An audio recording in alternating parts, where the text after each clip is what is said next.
కోయటి వాళ్ళకి ఒంటి మాంసం అంటే చాలా ఇష్టం. నా దగ్గర 16 కేజీలు ఒంటి మాంసం తెచ్చిచ్చి బిర్యానీ చేయమన్నారు. అందుకని పెద్ద దబరా పెట్టుకొని బిర్యానీ స్పైసీస్ అన్నీ ఏసేశాను.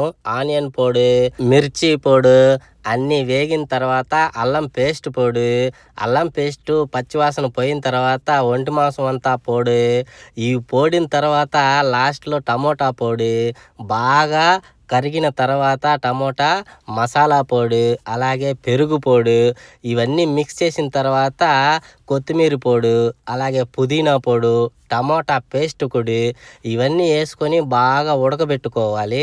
ఉడికిన తర్వాత ఎసురు పోసుకొని అందులో ముందుగానే నానబెట్టుకున్న రైస్ వేసుకొని అల్యూమినియం ఫాయిల్ వేసుకొని మూత పెట్టుకుంటే బిర్యానీ రెడీ అయిపోతుంది.